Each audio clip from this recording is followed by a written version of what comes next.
नमस्कार, मैं हूं विवेक शुक्ला और आप सभी का स्वागत है हमारे इस खास कार्यक्रम में।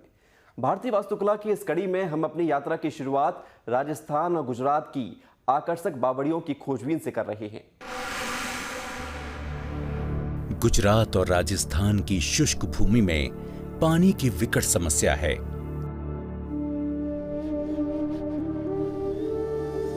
थार रेगिस्तान की बात करें तो इस क्षेत्र में मॉनसून तो आता है, लेकिन सारा पानी कुछ ही समय में बह जाता है क्योंकि यहाँ की पथरीली मिट्टी पानी को रोक नहीं पाती।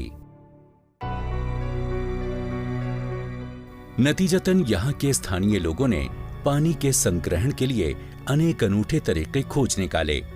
इस क्षेत्र में तालाब, जलाशय और जोहड़ जैसी जल संरक्षण की प्रणालियां मौजूद हैं।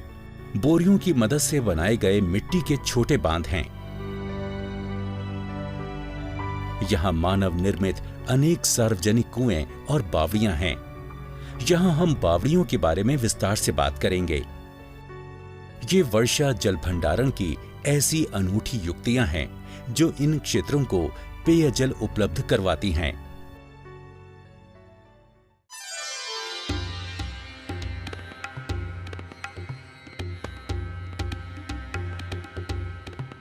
हम सबसे पहले राजस्थान में स्थित अनोखी चांद बावड़ी का रुख करते हैं।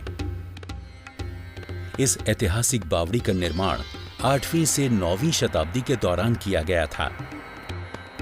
इसे विश्व की सबसे बड़ी बावड़ियों में से एक माना जाता है। ऐसा माना जाता है कि इसे निखुंबा वंश के राजा चंदा द्वारा बनवाया गया था। हालांकि ये बिल्कुल कुएं जैसे लगते हैं, लेकिन ये कुआं न होकर एक बावड़ी है। असल में जहां आधुनिक कुओं से पानी केवल चरखी प्रणाली से निकाला जाता है, वहीं बावड़ियों में कुओं तक पहुंचने के लिए सीढ़ियां होती हैं, जिनके द्वारा पानी तक पहुंचा जा सकता है। जहां इमारतें जमीन के ऊपर होती हैं, वहीं बावड़ियां जमीन के नीचे बनाई जाती हैं। इसलिए ये उल्टी इमारत सी भी दिखती हैं। इसलिए विभिन्न निर्माण सामग्रियों के द्वारा इनकी चार दीवारियों को मजबूत बनाया जाता है। एक बावड़ी में आमतौर पर पानी तक नीचे पहुंचने के लिए सीढ़ियां होती हैं। इन सीढ़ियों में बीच बीच में चौकियां और मंडप भी होते हैं। तो इस प्रकार से ये बावड़ियां प्रार्थना और ध्यान के लिए एक शांत स्थल बन गई हैं।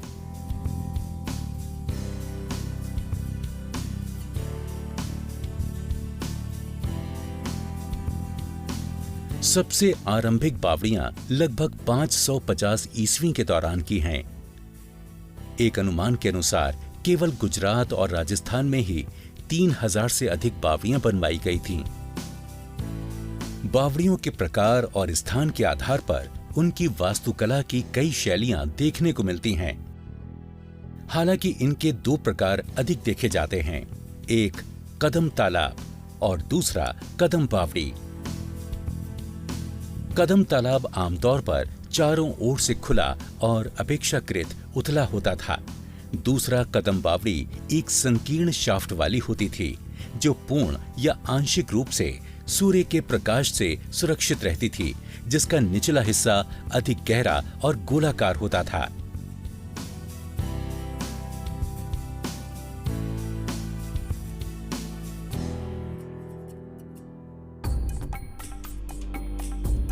हम चांद बावड़ी की ज्यामिति को समझने की कोशिश कर रहे हैं। ये ना तो वृत्तीय है और ना ही चौकोर। इसका ऊपरी भाग चौकोर है, लेकिन इसकी सीढ़ियां नीचे जाते जाते संकरी होती जाती हैं, ठीक उल्टे हुए पिरामिड की तरह।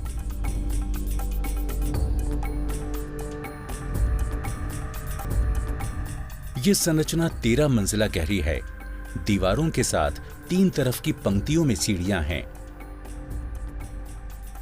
3500 संकीर्ण सीढ़ियों को इस प्रकार से समरूपता में व्यवस्थित किया गया है, जिससे 20 मीटर गहराई के पानी के पोखर तक पहुंचा जा सकता है। इस बावड़ी में देखी गई इतनी सुंदर ज्यामिति आश्चर्यजनक है। ये पैटर्न एक जादुई भूल भुलैया से दिखता है। तो बावड़ियां काम कैसे करती हैं? असल में वास्तुकला की ये अनूठी संरचनाएं मूल रूप से स्थानीय लोगों को भूमिगत जल भंडारों तक आसानी से पहुंचाती हैं। विश्व के मीठे पानी का लगभग 30% हिस्सा भूजल के रूप में मौजूद है। गुरुत्वाकर्षण बल के कारण पानी नीचे की ओर तब तक रिसता जाता है जब तक चट्टानों की कठोर परत नहीं आती।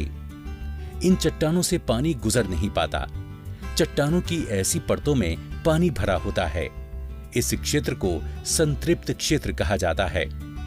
संतृप्त क्षेत्र से ऊपर जल स्तर होता है। भारतीय बावड़ियों को बनाने के दौरान जमीन की खुदाई तब तक की जाती है जब तक संतृप्त क्षेत्र नहीं आ जाता। एक बावड़ी लगभग एक तालाब सी होती है जिसमें पानी जमा होता रहता है। ऐसे जल स्रोत पानी को नदियों में मिलने से रोकते हैं। इन स्मारकों के निर्माण में बहाव और प्रबलता जैसे पानी के अंतर्निहित गुणों का विशेष ध्यान रखा जाता है।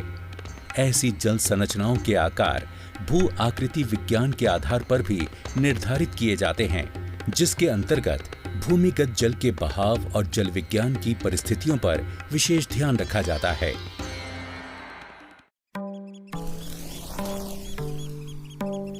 ये बावड़ियां पानी का संग्रह बहुत कुशलता पूर्वक करती थीं। इन बावड़ियों का चौड़ा खुला क्षेत्र बारिश के जल को एकत्र करने के लिए कीप के रूप में काम करता है। बावड़ियां आमतौर पर दो भागों में मिलकर बनी होती हैं। एक होता है ऊर्ध्वाधर शाफ्ट, जिसमें से पानी खींचा जाता है, और दूसरा हिस्सा आसपास के झुकाव वाले भूमिगत मार्गों, कक्षों और सीढ़ियों का होता है, जो कुएं तक आसानी से पहुंचने में मददगार होती हैं। इन कुओं के आसपास की दीर्घाओं और कक्षों को नक्काशीदार और सुंदर बनाया जाता था। ये स्थान गर्मियों के दौरान शांत और ठंडे होते थे।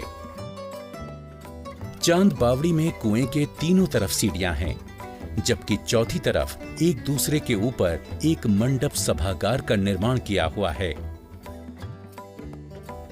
मंडप वाले इस पक्ष में धार्मिक नक्काशियों सहित सुंदर मूर्तियां निर्मित हैं। राजा और रानी के शाही निवास के लिए कमरे और प्रदर्शन कला के लिए एक मंच भी बना हुआ है। पानी के संरक्षण के अलावा चांद बावड़ी अभानेरी के स्थानीय लोगों के लिए एक सामुदायिक स्थल के रूप में भी उपयोगी थी। शहर के लोग गर्मियों के दिनों में सीढ़ियों के आसपास बैठते थे और यहाँ के ठंडे मौसम का आनंद लेते थे।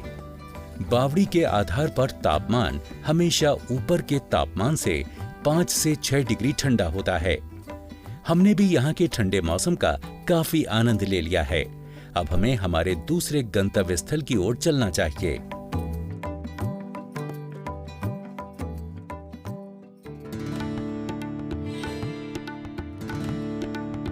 हमारा दूसरा पड़ाव गुजरात के पाटन में स्थित रानी की वाव है। ये बावड़ी का अनोखा उदाहरण है, जहां कला और वास्तुकला का एक विस्तृत संगम देखा जा सकता है।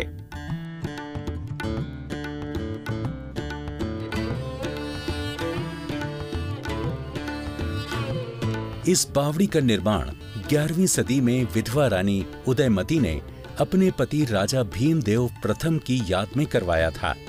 राजा भीमदेव प्रथम अन्हिलवाड़ पाटन के सोलंकी वंश के संस्थापक मूलराज के बेटे थे। रानी की वाव देश की सबसे बड़ी बावड़ियों में से एक है।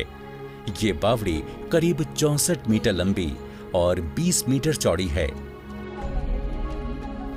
मूल रूप में ये 7 मंजिला इमारत थी, लेकिन इसकी 5 मंजिलों को ही अब संरक्षित करके रखा जा सका है।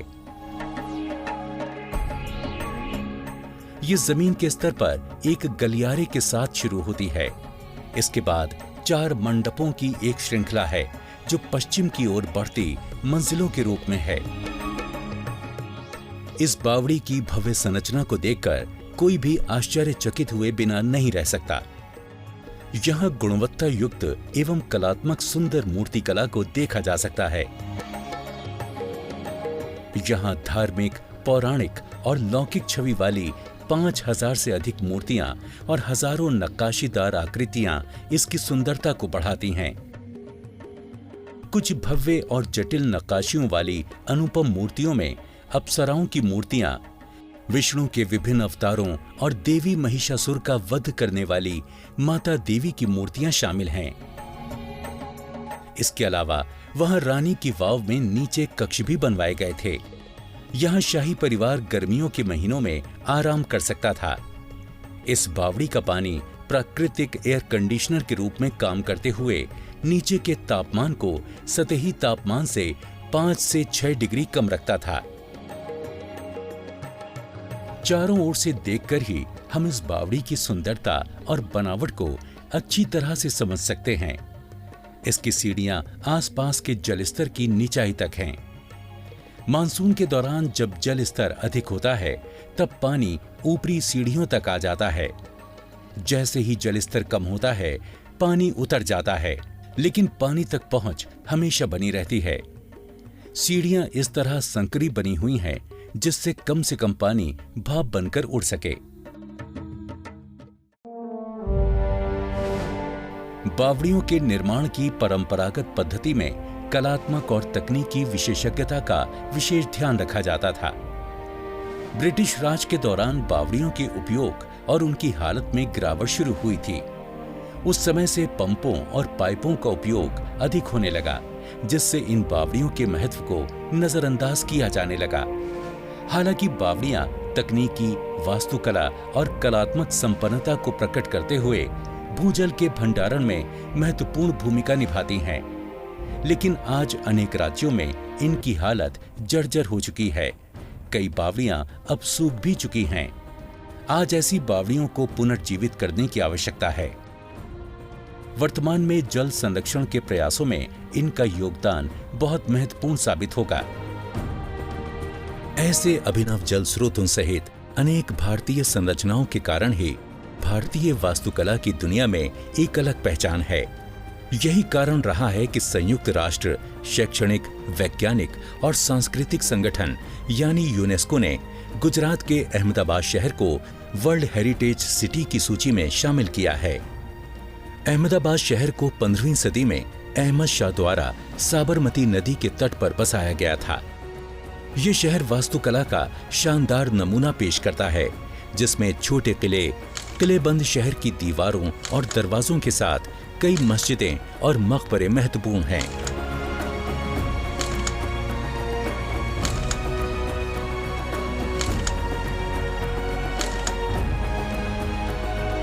चलिए अब हम वापस अपने मूल विषय पर आते हैं और देखते हैं दूसरी अनोखी जल संरचनाओं को।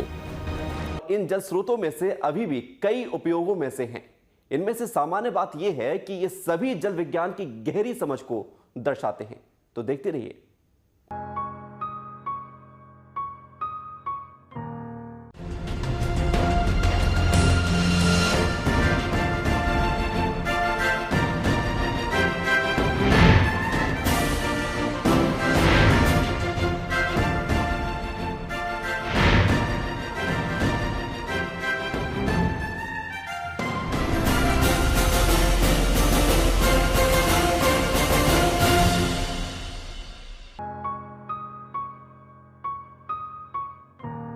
भारतीय वास्तुकला धारावाहिक की इस कड़ी में हम भारत की अनूठी जल संरचनाओं को जल विज्ञान की नजर से समझने का प्रयास करेंगे। हमने भारत में जल संसाधन से संबंधित विभिन्न विचारों को समझा है। इसके साथ ही जल स्रोतों से संबंधित स्थापत्य कला को भी हमने बारीकी से जाना है। चलिए अब दूसरी जल संरचनाओं का पता लगाने के लिए आगे बढ़ते हैं। प्राचीन काल में पानी तक आसान पहुंच बनाए रखने के लिए कृत्रिम तालाबों और झीलों का निर्माण भी किया जाता था। जूनागढ़ स्थित रुद्र दमन के 150 ईसा पूर्व के अभिलेखों में जूनागढ़ की सुदर्शन झील के बारे में जानकारी मिलती है, जिसे मूल रूप से मौर्य सम्राटों द्वारा बनवाया गया था। शायद ये भारत में निर्मित कृत्रिम झीलों में सबसे पहली झील थी। हालांकि अब ये झील मौजूद नहीं है। ये बहुत ही दिलचस्प तथ्य है कि भारत में तकरीबन 13 लाख मानव निर्मित झीलें और तालाब थे। रिकॉर्ड बताते हैं कि इस झील को चंद्रगुप्त मौर्य के समय से गुप्त साम्राज्य तक संरक्षित रखा गया था। इस प्रकार ये झील लगभग 800 वर्षों की अवधि तक बनी रही। 9वीं शताब्दी में इसके तटबंध को बहुत नुकसान हुआ।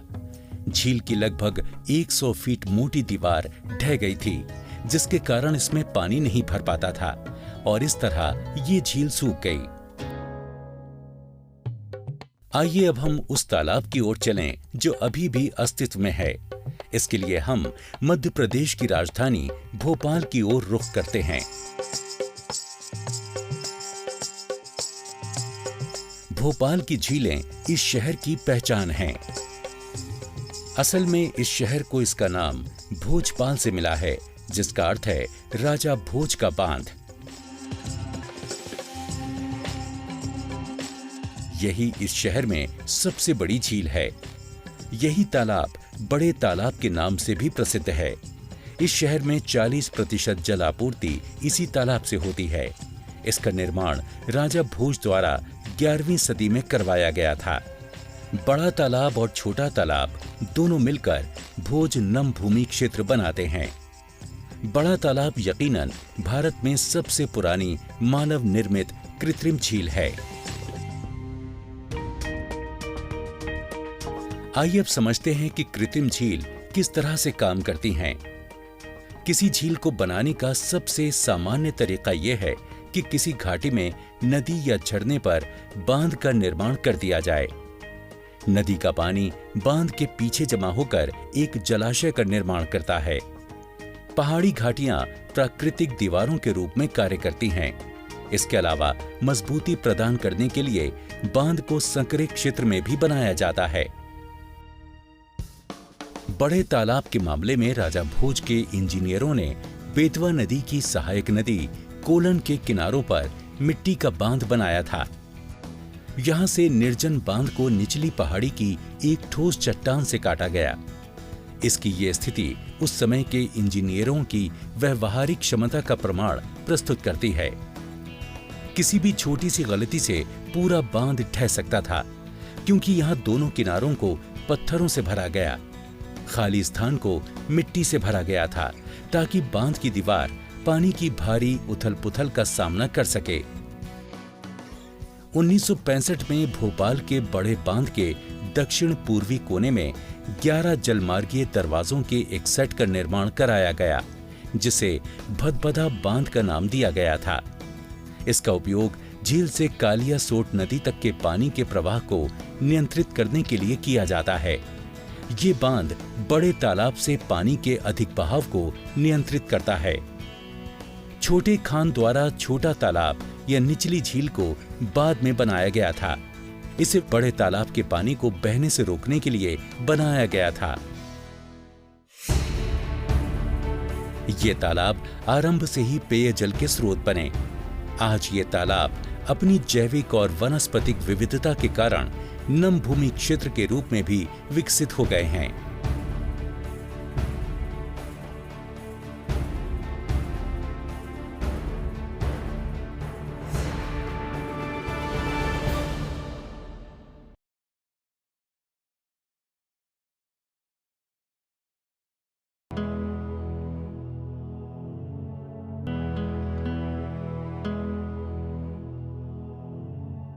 हम राजस्थान के सबसे सूखे क्षेत्रों में से एक अलवर जिले की ओर चलते हैं, जहां गर्मियों में सभी जल स्रोत सूख जाते हैं।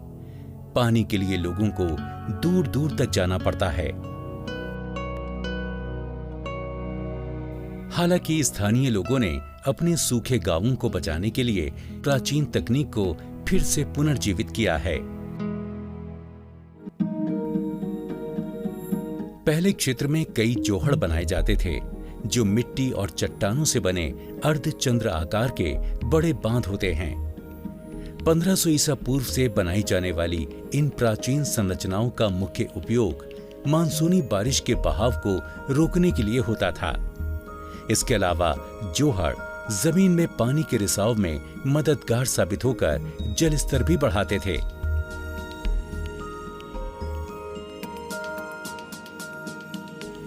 एक बड़े जोहड़ के दो मुख्य कार्य होते हैं। सतह पर ये पशुओं के लिए पानी उपलब्ध कराता है,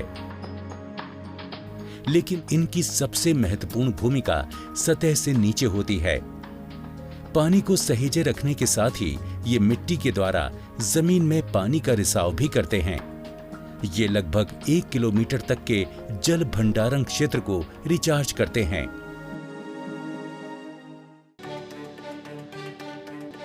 भूजल की मात्रा अच्छी होने से सूखे मौसम में भी ग्रामीण कुओं से भरपूर पानी का उपयोग करके खेतों में गेहूं, सरसों और सेम की फसलों की सिंचाई करते हैं।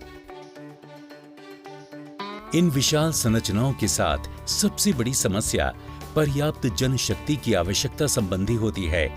आमतौर पर ऐसे जल स्रोत सामुदायिक परियोजनाओं से बनते हैं। अकेला एक परिवार जोहड़ का निर्माण नहीं कर सकता। ऐसे कार्यों में हर ग्रामीण आपस में हिस्सेदारी रखता है, इसलिए सभी आपस में मिलकर इसका निर्माण कर इसे बनाए रख सकते हैं। सन 1985 से सन 2007 के बीच 6,500 वर्ग किलोमीटर के क्षेत्र में बसे 1,068 गांवों में लगभग ऐसी 8,600 संरचनाएं बनाई गईं। इन जोहड़ों का प्रभाव शानदार रहा। अनेक क्षेत्रों में जल स्तर ऊपर उठा। कई स्थानों पर जल स्तर 100 मीटर से ऊपर उठकर 13 मीटर से लेकर 3 मीटर पर आ गया। अब अलवर और उसके आसपास के 10 जिलों में तकरीबन 4,500 जोहड़ अस्तित्व में हैं। संरक्षित जल संग्रहण क्षेत्रों और गांव के जलाशयों के पुनरुद्धार प्रभाव के कारण एक समय मरणासन हो चुकी 5 नदियां अब सदा नीरा हो गई हैं। वन आच्छादन 7% से बढ़कर 40% हो गया है। कृषि भूमि में 5% का इजाफा हुआ है और खेती से आय भी बढ़ी है।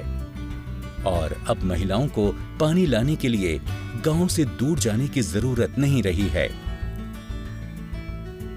प्राचीन जोहड़ इस क्षेत्र में जल संरक्षण में मुख्य भूमिका निभा रहे हैं। जहां भारत में भूजल स्तर में गिरावट आ रही है और प्रदूषण भी बढ़ रहा है, ऐसे में इस तरह की प्राचीन युक्तियां और मिट्टी के बांध उपयोगी साबित हो सकते हैं। हमने विज्ञान और प्रौद्योगिकी की मदद से तैयार की गई ऐसी अनेक नवाचारी जल संरचनाओं को भी देखा है। देश की भौगोलिक और सांस्कृतिक विशिष्टताओं की पहचान भी की है। आपको हमारा ये प्रोग्राम कैसा लगा? आप हमें अपनी राय और सुझाव feedback@indiascience.in पर भेज सकते हैं। तो आज के लिए फिलहाल इतना ही। मुझे दीजिए इजाजत। नमस्कार।